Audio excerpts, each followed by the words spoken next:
Welcome to current शिक्षा। I hope आप सभी लोग बहुत अच्छे होंगे और आपकी तैयारी भी बहुत अच्छी चल रही होगी। आज हिस्ट्री की दूसरी क्लास में हम डेनिस, फ्रांसिस और बंगाल से संबंधित महत्वपूर्ण पॉइंट्स देखने वाले हैं। पिछली वीडियो में हमने यूरोपियन का भारत में आगमन देखा है। अगर आप लोगों ने उसको नहीं देखा है तो आप लोग उसको भी देखिए।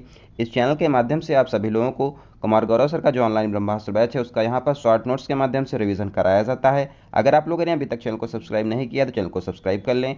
इस चैनल के माध्यम से आपको बायोलॉजी यहाँ पर कंप्लीट कराई जा चुकी है और पॉलिटी की क्लासेस चल रही हैं जिसमें 11 क्लासेस हो चुकी हैं। अगर आप लोगों ने वो नहीं देखा है तो आप लोग उसको भी देखिए। इसके पीडीएफ के लिए आप लोग टेलीग्राम को ज्वाइन कर लें जिसका लिंक डिस्क्रिप्शन में दिया गया है। आइए आज की शुरुआत करते हैं। डेनिस फ्रांस यहाँ पर डेनमार्क से आए हुए थे और ये 1616 में इनका भारत में आगमन हुआ था। 1620 में डेनिस लोगों ने त्रावणकोर में अपनी पहली व्यापारिक कोठी की स्थापना किया था। डेनिस लोग बाद में यहाँ पर अपनी जो फैक्ट्रियाँ थीं ये अंग्रेज़ों को बेचकर भारत छोड़कर चले गए थे। फ्रांसिस की बात करें तो ये फ्रांस से आए हुए थे। 1664 में इन्होंने अपनी एक सरकारी कंपनी यहाँ पर स्थापित किया था। फ्रांस में उस समय लुई 14 का शासन था और वहाँ के वित्त मंत्री कोलबर्ट थे। 1668 में भारत में इन्होंने पहली व्यापारिक फैक्ट्री सूरत में फ्रांसियों ने स्थापित करा था। दिल्ली में उस समय मुगल बादशाह औरंगजेब का यहाँ पर शासन था जिसकी मृत्यु 1707 में हो गई थी। क्षेत्रीय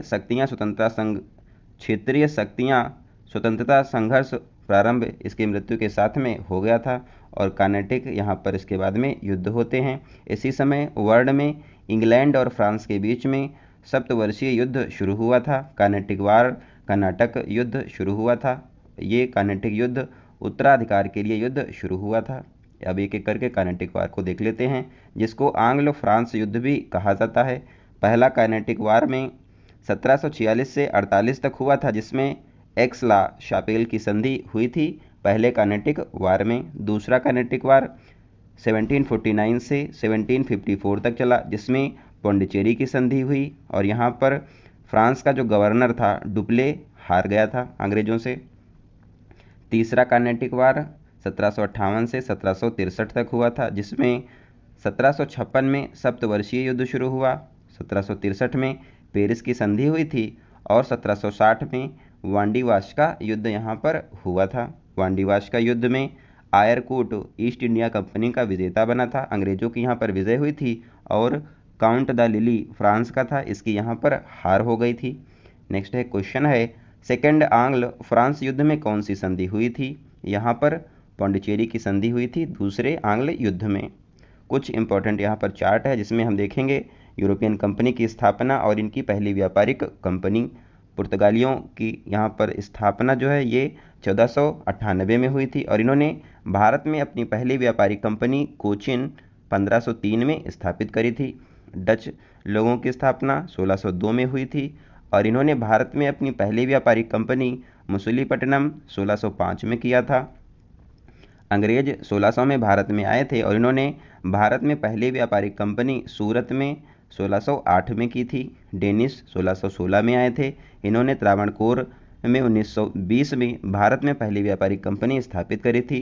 फ्रांसिस लोग 1664 में आए थे और इन्हें सूरत में अपनी पहली व्यापारिक कंपनी यहाँ पर 1668 में स्थापित करा था।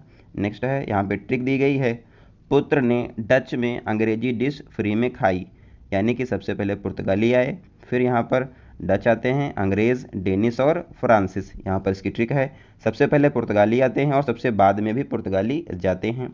यहाँ पर रीजनल पावर यानी कि क्षेत्रीय शक्तियाँ बढ़ने लगती हैं जिसमें सिख यहाँ पर हैं, दिल्ली, अवध, पानीपत, राजपूत, मराठा, हैदराबाद, मैसूर, ये सब यहाँ पर क्षेत्रीय शक्तियाँ बढ़ने लगती हैं। दिल्ली में मुगल शासन था और यहाँ पर औरंगजेब यहाँ पर शासक था जिसकी 1707 में मृत्यु होती है और इसी की मृत्यु के साथ क्षेत्रीय शक्ति संघर्ष बढ़ने लगता है। नेक्स्ट है बंगाल की बात करें। यहाँ पर सबसे पहले बंगाल के क्षेत्र में बिहार, झारखंड, पश्चिम बंगाल, उड़ीसा और बांग्लादेश का क्षेत्र आता था। बंगाल में महत्वपूर्ण था गंगा ब्रह्मपुत्र का डेल्टा और ये बहुत ज़्यादा उपजाऊ था और यहीं से भू राजस्व यानी कि रेवेन्यू प्राप्त होता था। बंगाल की दिल्ली से दूरी अधिक थी और यहाँ पर 2 पोस्ट मुगल बादशाह ने बनाया था औरंगजेब ने, एक दीवानी यानी कि रेवेन्यू, दूसरी सूबेदार यानी कि कानून। यहाँ पर औरंगजेब ने मुर्शीद कुली खां को दीवानी के अधिकार दिए थे और सूबेदार यहाँ पर राजकुमार असी मुशान को बनाया गया था। औरंगजेब की मृत्यु 1707 में हो गई थी, जिसके बाद मुर्शीद कुली खां ने दीवानी और सूबेदार दोनों बन गया था। दोनों जो है दीवानी और सूबेदार मुर्शीद कुली खान औरंगजेब की मृत्यु के बाद बन गया था। बंगाल को स्वतंत्र राज्य के रूप में इसकी स्थापना मुर्शीद कुली खां ने किया था और इसने मुर्शिदाबाद की भी स्थापना की और इसने बाद में मुर्शिदाबाद को अपनी राजधानी बनाया था। नेक्स्ट है अलीवर्दी खां। इसका शासन 1740 से 1756 तक रहा था। इसने ईस्ट इंडिया कंपनी यानी कि अंग्रेज़ों को कहा था कि ये मधुमक्खी के छत्ते के समान हैं, अगर इनको छेड़ा ना जाए तो ये शहद देंगी, अगर इनको छेड़ा जाएगा तो ये काट कर खा जाएंगी। नेक्स्ट है सिराजुद्दौला। सिराजुद्दौला का शासनकाल 1756 से 1757 तक रहा और इसने दस्तक के दुरुपयोग को रोकने के लिए फोर्ट विलियम पर कार्यवाही 1757 में की थी। फोर्ट विलियम कलकत्ता में अंग्रेज़ों के द्वारा स्थापित किया गया था। सिराजुद्दौला ने यहाँ पर कलकत्ता का नाम अलीगढ़ नगर कर दिया था और यहीं पर अली नगर की यहाँ पर संधि हुई थी। और जो अली नगर की जो ये संधि है ये 9 फरवरी 1757 को हुई थी सिराजुद्दौला और अंग्रेज़ों के बीच में।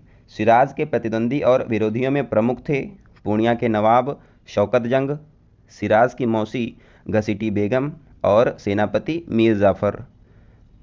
अक्टूबर 1756 में मनीहारी के युद्ध में सिराज ने शौकत को पराजित कर उसकी हत्या कर दी थी और इसी टाइम पर एक 23 जून 1756 को एक घटना हुई थी जिसको ब्लैक होल की घटना कहा जाता है। और इसमें हालवेल ने बताया कि यहाँ पर 146 अंग्रेज जो थे एक छोटे कमरे में बंद किए जाते हैं, जिससे कारण यहाँ पर बहुत सारे लोगों की मृत्यु हो जाती है और 23 लोग ही जीवित बचते हैं।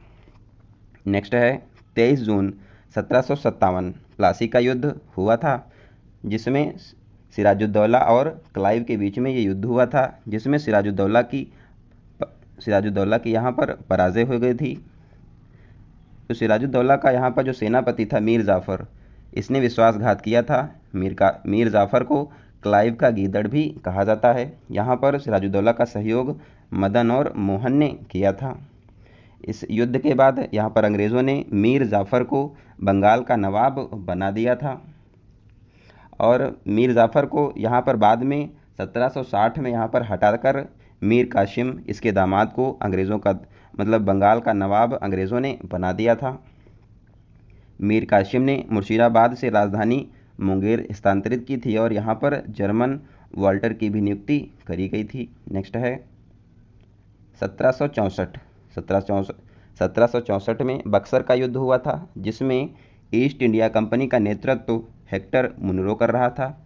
अवध, बंगाल और मुगल सम्राट यहाँ पर इनकी संयुक्त सेनाएं लड़ी थीं, जिसमें अवध की तरफ से शुजाउद्दौला, बंगाल की तरफ से मीर कासिम, मुगल सम्राट शाह आलम सेकंड यहाँ पर संयुक्त रूप से लड़े थे और इनकी पराजय हो गई थी। अंग्रेज़ों की यहाँ पर विजय हुई थी, जिसके बाद 1765 में इलाहाबाद की संधि हुई थी। क्लाइव और अवध, बंगाल और मुगल यहाँ पर जो शासक थे इनके बीच में हुई थी, जिसके अनुसार अवध, इलाहाबाद, अवध और कड़ा का जो राजस्व मुगल सम्राट को दे दिया गया था और जिसके बाद अवध पर 50 लाख रुपए का जुर्माना लगाया गया था। बंगाल के दीवानी अधिकार ईस्ट इंडिया कंपनी के पास चले गए थे और बंगाल में द्वैध शासन की शुरुआत करी गई थी और इसकी शुरुआत क्लाइव ने किया था। जो द्वैध शासन की व्यवस्था है इसकी शुरुआत के जनक लियोनिस कार्टिस को माना जाता है।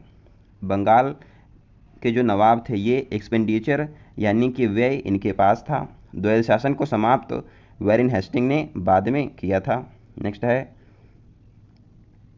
द्वैध शासन। द्वैध शासन में रेवेन्यू के अधिकार ईस्ट इंडिया कंपनी यानी कि अंग्रेज़ों के पास आ गए थे और खर्च और एक्सपेंडिचर जो था ये नवाब के हाथों में था। आई होप आप लोगों को वीडियो अच्छी लगी होगी। अगर आप लोगों को वीडियो अच्छी लगती हो तो या फिर आपका कोई सुझाव हो तो कमेंट बॉक्स में ज़रूर बताइए। इसका PDF आप लोगों को टेलीग्राम ग्रुप में मिल जाएगा। मिलते हैं अगली वीडियो में, तब तक आप लोग अपना ध्यान रखिए। धन्यवाद। जय हिंद।